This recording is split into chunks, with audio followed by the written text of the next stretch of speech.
LCM बनाने के ये 3 विधि है। पहला है गुणन विधि, गुणनखंड विधि और भाग विधि। ये कैसे होता है हम इसको आपको हम बताएंगे आज।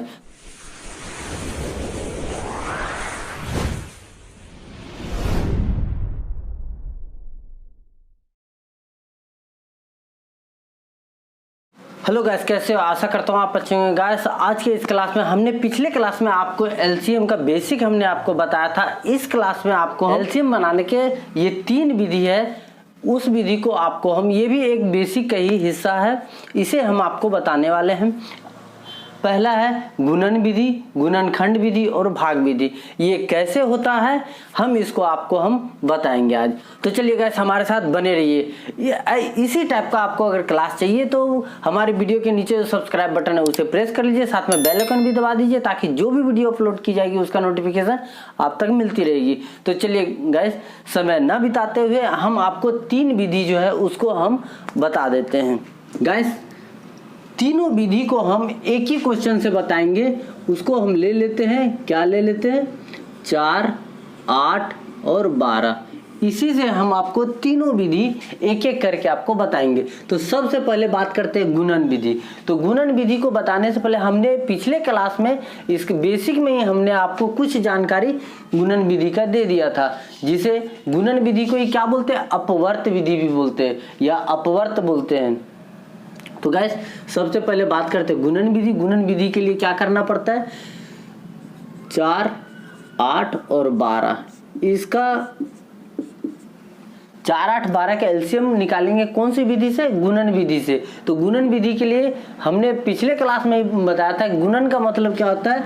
जो भी अंक दिया गया हो उसका टेबल लिख दीजिए, वही होता है गुणन विधि या उसी को अपवर्त बोलते हैं। तो पहले 4 का टेबल लिख लेते हैं, क्या होता है? तो गैस ये हुआ 4, 8, 12 का टेबल हमने लिख लिया। अब इसको क्या करेंगे? एलसीएम हमको निकालना है। तो इसको ये तो क्या गुणन विधि, इसी को बोलते हैं गुणन विधि। और इसी से 4, 8, 12 का यही हुआ गुणन या यही हुआ अपवर्त। अब क्या करना है? गुणन विधि से क्या निकालना है? एलसीएम। एलसीएम का हमने पिछले क्लास में क्या बोला था? LCM M for multiple, C for common, L for lowest. तो अब 2-3 तो निकाल के आपको बताएंगे नहीं, हम सीधा पॉइंट पे जाते हैं। Lowest, common, multiple. तो सबसे छोटा इसमें कौन है? जो तीनों में हो। तो देखिए 4 नहीं है, 8 नहीं है, ये 2 में है, इसमें नहीं है। 12 इसमें है, इसमें नहीं है, इसमें है। 16 देखिए ये दोनों में है बट इसमें नहीं है। 10 इसी टाइप से हम क्या करेंगे? देखेंगे क्या है दोनों तीनों में। तो ये देखिए 24 जो है,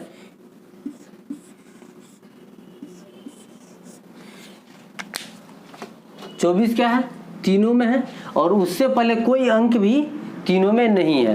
तो ये हुआ सबसे लोवेस्ट। तो ये हो गया एलसीएम। एलसीएम क्या हो जाएगा? 24। ये हो गया। ये क्या हो गया? 8, 4, 12 का एलसीएम निकाला कौन से विधि से? गुणन विधि से। गुणन विधि से निकालने से ये आपका आंसर आ गया। ओके गाइस, अब चलिए हम अब ये तो हुआ पहला हमने समझ लिया। आई होप कि आपको ये अच्छे से समझ आ गया होगा। अब बात करते हैं दूसरा क्या है? गुणनखंड विधि। अब गुणनखंड विधि क्या होता है उसको हम जान लेते हैं। ये हमने समझ लिया। अब हम गुणनखंड विधि चलते हैं। गुणनखंड विधि क्या कहता है वो देखते हैं। तो 4, 8 और 12 इसका क्या निकालना है? गुणनखंड निकालना है।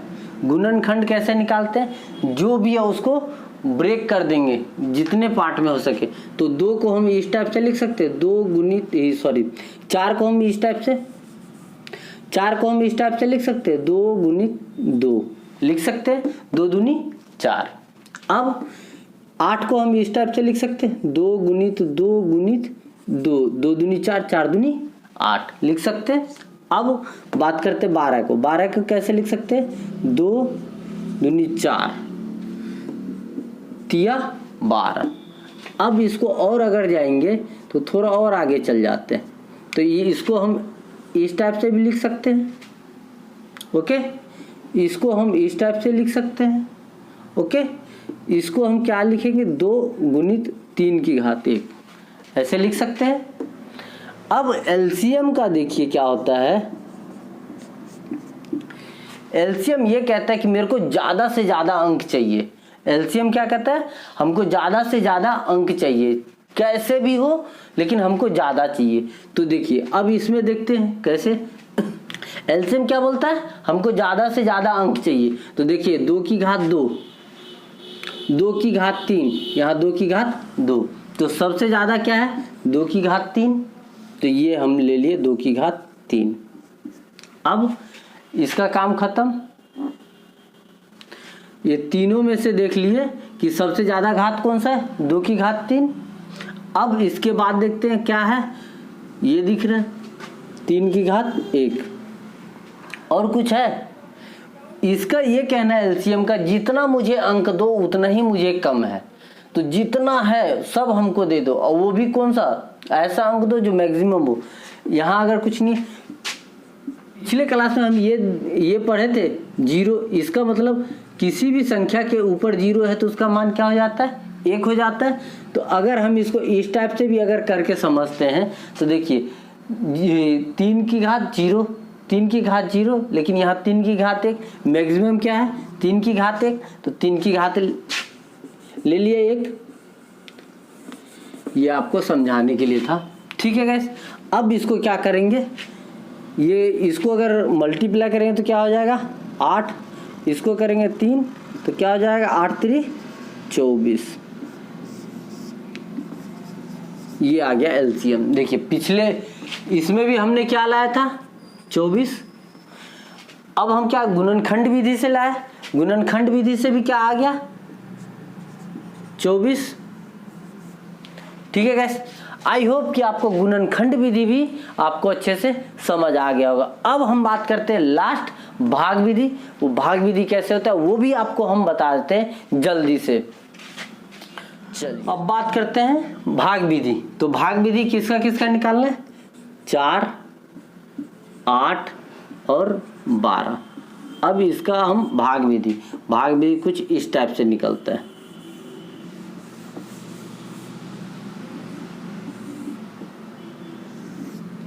भाग विधि ऐसे लिखेंगे। अब क्या करेंगे, देखिए सबसे पहले स्टार्ट करेंगे 2 से, 3 से, 4 से, इस टाइप से 2 4 5 7 ऐसी संख्या से हम भाग देना स्टार्ट करते हैं। तो सबसे पहले किससे देंगे 2 से, तो 2 से देते हैं, 2 दूनी 4, 2 चौक 8, 2 छक 12, लग गया भाग।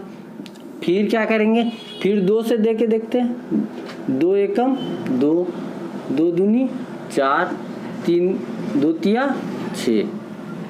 अब तब तक भाग देंगे जब तक नीचे क्या है 1 ना आ जाए। तो अब किसे देते हैं 2 से, ये 1 ये 3, इसमें तो भाग नहीं जाएगा तो एज इट इज आ जाएगा। अब क्या बचता है 3, पूरी संख्या में 1 आ गया नीचे। तो यही हमको लाना है तब तक जब तक 1 पूरी संख्या में के नीचे 1 ना आ जाए, तब तक हम भाग देते रहेंगे। अब क्या करेंगे, एलसीएम निकालने के लिए क्या करेंगे, इधर जितना अंक है सबको मल्टीप्लाई कर देंगे। क्या हो गया 2 गुणित 2 गुणित 2 गुणित 3। ओके गैस, अब क्या हो जाएगा 2 दूनी 4, 4 दूनी 8, 8 3 24।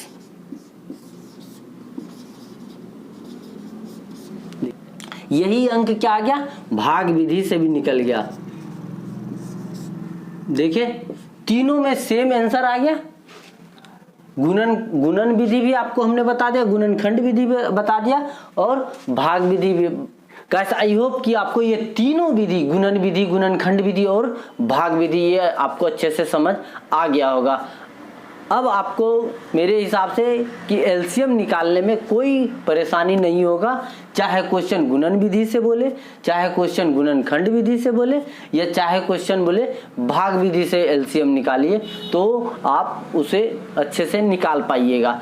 चलिए गाइस, इसी के साथ हमें दीजिए इजाजत। ये तो क्वेश्चन जो थे ये आपको समझाने के लिए थे, परंतु एंट्रेंस एग्जाम में ये सब विधि आपको नहीं अपनाना है, क्योंकि इस विधि में कुछ टाइम लग जाता है और एंट्रेंस एग्जाम में आपको टाइम शॉर्टेज रहता है। इसलिए आपको अब जो हम बताएंगे अगली क्लास में, वो क्लास आपको ट्रिक वाइज होगा।